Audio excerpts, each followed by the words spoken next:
Big news, my friends, season 20 just started and it's gonna last 40 days. The main changes, of course, the SLP distribution mod. Now we can earn SLP on the arena even with under 800 MMR. Also, we don't have to discard a card if we hold more than 12 cards on our hand. Of course, the rewards for adventure mode and daily quests are now gone, but for good reason.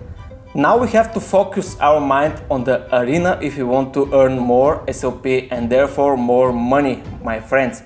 And I don't know about you, but I ain't gonna sell my SLP at any price under 10 cents. Of course, this is not an investment advice, although my channel is intended to be an investment channel and not a play to earn channel yet. If you take a look at the best teams of the off-season, you are gonna see always on the top rankings this little reptile. It has 42 speed, with 41 it's even better, but it's gonna cost you a little fortune.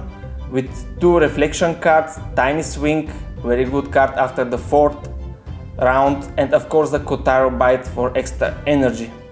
Unless you have extra money to spend or you want to sell it for a profit like I did, I wouldn't recommend you buying this little bunny, because it's not worth in my opinion.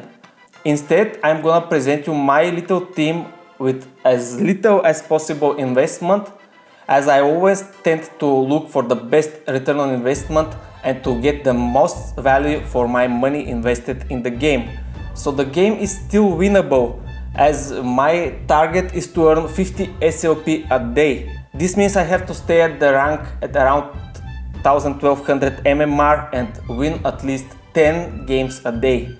I did it in the first 1 hour of the season 20, I did it with this little team.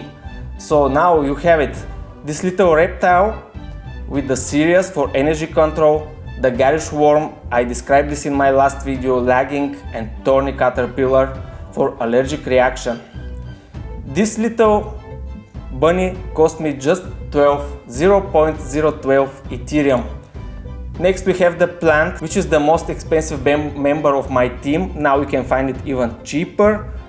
This one has the pumpkin, the zigzag for healing, the leaf bug to be combined with the Garish Worm of the reptile, and of course the carrot for extra energy.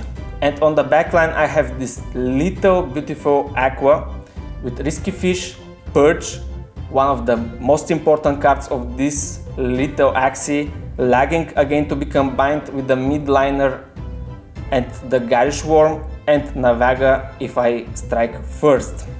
Now this Axie is gonna disrupt your opponent, especially at the beginning of the game. As you are gonna see in the first gameplay I'm gonna show you, you can eliminate one of the backliners of your opponent, which is gonna disrupt his strategy. Now, my friends, I'm gonna leave you with 2 replays of my most recent games so that you can see the strategy I use, and let me know what do you think in the comments below. Subscribe if you haven't already to my channel.